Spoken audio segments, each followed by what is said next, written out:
La mujer. Es muy sencillo, dicen quienes prefieren las explicaciones simples. Es una matriz, un ovario, es una hembra. Y creen que esa palabra basta para definirla. En boca del hombre, la palabra hembra suele sonar como un insulto. Sin embargo, el hombre no se avergüenza de su parte animal, al contrario, se siente orgulloso cuando dicen de él es un macho. El término hembra resulta despectivo, no porque relacione a la mujer con la naturaleza, sino porque la reduce únicamente a su sexo. Y si ese sexo le parece al hombre algo despreciable o amenazante, incluso en los animales, es porque la mujer despierta en él una inquieta hostilidad. Aún así, intenta justificar ese sentimiento recurriendo a la biología. La palabra hembra despierta en su mente muchas imágenes: un enorme óvulo que atrapa al espermatozoide, la reina de los termes dominando a los machos esclavizados, la mantis religiosa y la araña que devoran a su compañero, la perra en celo recorriendo las calles, la mona que se exhibe con coquetería, y las fieras más poderosas, como la leona, la pantera y la tigra, sometidas bajo el abrazo del macho. Inerte, impaciente, astuta, estúpida, insensible, lujuriosa, feroz y humillada. El hombre proyecta sobre la mujer todas las imágenes de las hembras animales al mismo tiempo. Y lo cierto es que la mujer es una hembra. Pero, si dejamos de pensar en tópicos, aparecen dos preguntas importantes: ¿qué representa la hembra en el reino animal? ¿Y qué tipo particular de hembra es la mujer? En la naturaleza nada es completamente claro. Macho y hembra no siempre se distinguen fácilmente. A veces las diferencias son visibles en el color del pelaje o en las manchas del cuerpo, otras veces apenas existen diferencias, como ocurre en ciertos peces. Sin embargo, en los animales más desarrollados, los dos sexos representan dos formas distintas de la vida de la especie. Su diferencia no consiste simplemente en actividad y pasividad. El óvulo también es activo, y el desarrollo del embrión es un proceso vivo, no algo mecánico. También sería demasiado simple decir que uno representa el cambio y el otro la permanencia. El espermatozoide solo crea vida porque el huevo mantiene esa vitalidad, y el óvulo solo puede mantenerse desarrollándose, porque si no retrocede y degenera. Aún así, existe una diferencia importante.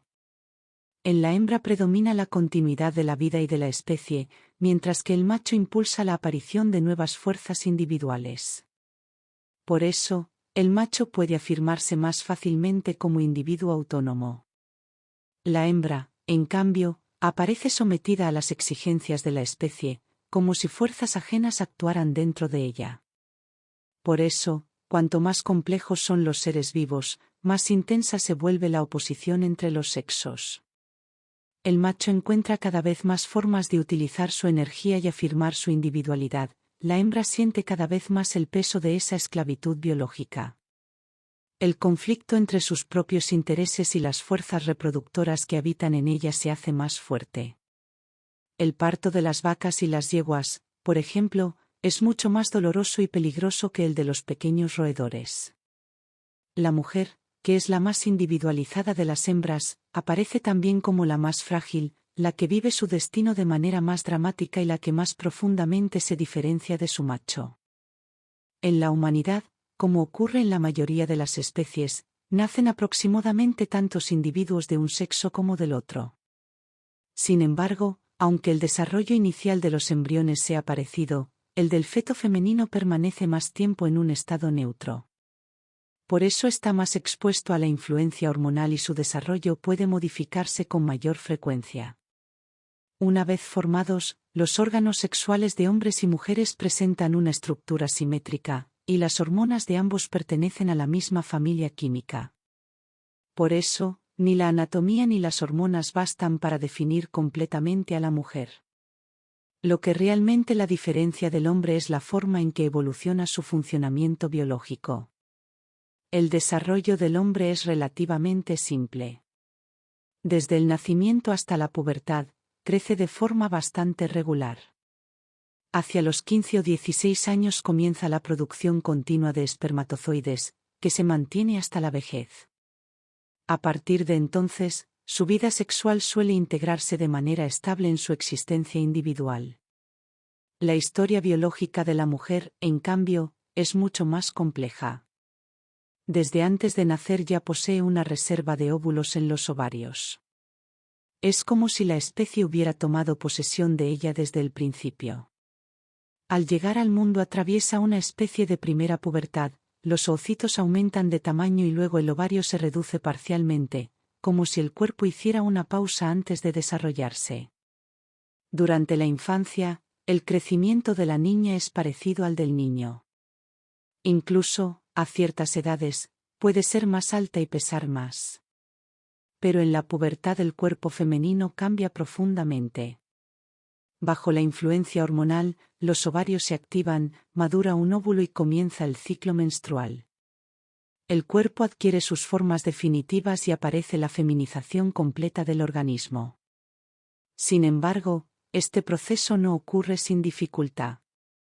Simone de Beauvoir describe la pubertad femenina como una crisis en la que el cuerpo parece resistirse a la instalación definitiva de las exigencias de la especie. Ese conflicto debilita físicamente a muchas jóvenes y explica por qué, en ciertas edades, aumenta la mortalidad femenina y aparecen enfermedades como la anemia, la tuberculosis o problemas óseos.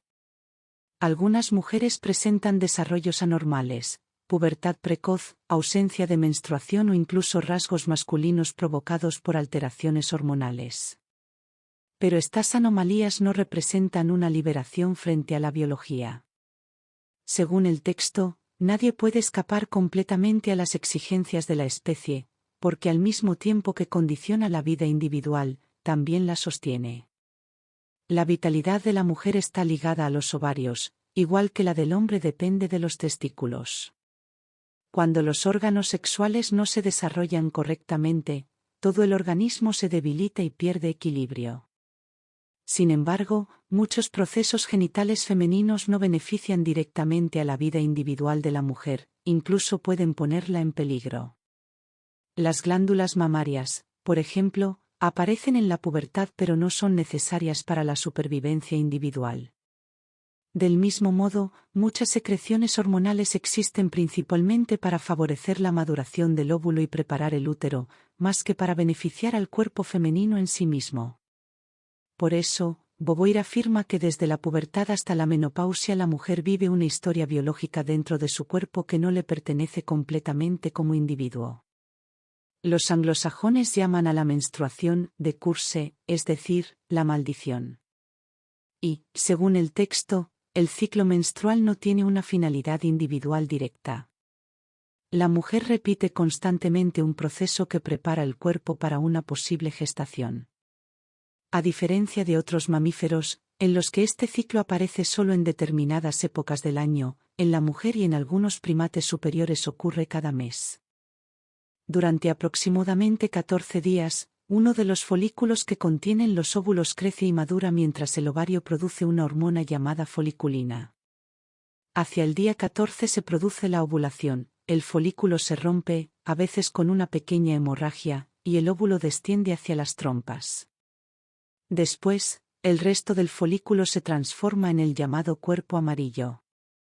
Comienza entonces la segunda fase del ciclo menstrual, caracterizada por la producción de otra hormona, la progesterona, que actúa sobre el útero. La pared uterina se modifica y se llena de vasos sanguíneos, formando una especie de cuna, preparada para recibir un óvulo fecundado. Si no hay fecundación, ese tejido no puede reutilizarse. Entonces la mucosa uterina se desprende, los capilares se abren y aparece el sangrado menstrual. Después, el cuerpo amarillo desaparece, la mucosa vuelve a reconstruirse y el ciclo comienza otra vez. Todo este proceso afecta a todo el organismo. Las hormonas actúan sobre el tiroides, la hipófisis, el sistema nervioso y muchos órganos internos. Según el texto, más del 85% de las mujeres experimentan trastornos durante este periodo. La presión arterial puede aumentar antes de la menstruación y descender después. También pueden subir las pulsaciones y la temperatura corporal. Son frecuentes el dolor abdominal, el estreñimiento o la diarrea, la retención de líquidos y distintos malestares físicos. Algunas mujeres presentan dolor de garganta, alteraciones de la vista o del oído y una sudoración más intensa. El metabolismo cambia, disminuyen los glóbulos rojos y el equilibrio hormonal se vuelve inestable.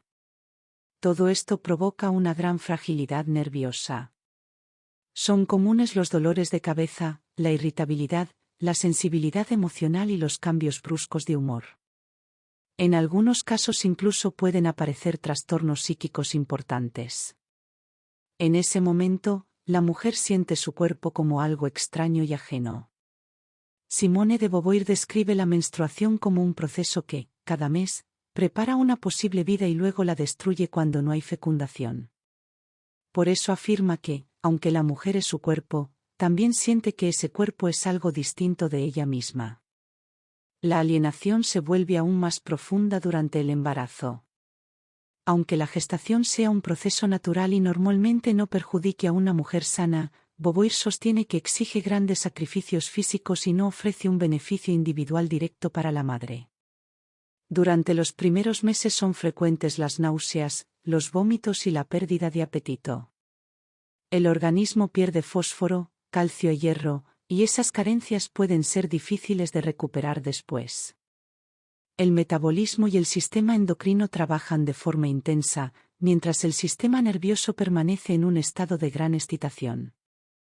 La sangre se vuelve más débil y anémica, semejante, según cita el propio texto, a la de personas desnutridas o debilitadas por enfermedades y pérdidas de sangre. Después del parto, una mujer sana puede recuperarse de ese desgaste, aunque el embarazo y el nacimiento suponen para el cuerpo un esfuerzo enorme y una transformación profunda. Embarazo, graves accidentes o, al menos, peligrosos desórdenes, y si la mujer no es robusta, si su higiene no ha sido cuidada, quedará prematuramente deformada y envejecida por las repetidas maternidades. Sabido es cuán frecuente es este caso en el medio rural. El mismo parto es doloroso y peligroso. Es en esa crisis cuando se ve con la máxima evidencia que el cuerpo no siempre satisface a la especie y al individuo al mismo tiempo. Sucede a veces que el niño muere, y también que, al venir al mundo, mate a su madre o que su nacimiento provoque en ella una enfermedad crónica. La lactancia es también una servidumbre agotadora, un conjunto de factores, el principal de los cuales es, sin duda, la aparición de una hormona, la progestina, produce en las glándulas mamarias la secreción de la leche. La subida de esta es dolorosa, va con frecuencia acompañada de fiebre y la madre alimenta al recién nacido con detrimento de su propio vigor. El conflicto especie-individuo, que en el parto adopta a veces una figura dramática, da al cuerpo femenino una inquietante fragilidad. Se dice de buen grado que las mujeres tienen enfermedades en el vientre y es cierto que encierran en su interior un elemento hostil, la especie que las roe. Muchas de sus enfermedades no resultan de una infección de origen externo, sino de un desarreglo interno. Así las falsas metritis son producidas por una reacción de la mucosa uterina ante una excitación ovárica anormal. Si el cuerpo amarillo persiste, en lugar de reabsorberse después de la menstruación, provoca salpingitis y endometritis, etc. La mujer se hurta al dominio de la especie por medio de una crisis igualmente difícil. Entre los 45 y los 50 años, se desarrollan los fenómenos de la menopausia, inversos a los de la pubertad. La actividad ovárica disminuye y hasta desaparece. Esta desaparición comporta un empobrecimiento vital del individuo. Se supone que las glándulas catabólicas, tiroides e hipófisis, se esfuerzan por suplir las insuficiencias del ovario. Así se observa, junto a la depresión que acompaña a la menopausia, fenómenos de sobresalto, sofocos, hipertensión, nerviosidad. A veces se produce un recrudecimiento del instinto sexual. Ciertas mujeres fijan entonces grasa en sus tejidos, otras se virilizan. En muchas de ellas se restablece un equilibrio endocrino. Entonces la mujer se halla libre de las servidumbres de la hembra, no es comparable a un eunuco, porque su vitalidad está intacta, pero ya no es presa de potencias que la desbordan, y coincide consigo misma. Se ha dicho, a veces, que las mujeres de cierta edad constituían un tercer sexo, y, en efecto, no son machos, pero ya no son hembras tampoco, y frecuentemente esta autonomía fisiológica se traduce en una salud, un equilibrio y un vigor que no poseían antes. A las diferenciaciones propiamente sexuales se superponen en la mujer singularidades que son, más o menos directamente, consecuencia de las mismas, son acciones hormonales las que determinan su soma. Por término medio, la mujer es más pequeña que el hombre, tiene menos peso, su esqueleto es más frágil, la pelvis es más ancha, adaptada a las funciones de la gestación y el parto, su tejido conjuntivo fija grasas y sus formas son más redondeadas que las del hombre. El aspecto general, morfología, piel, sistema piloso, etc., es netamente diferente en los dos sexos.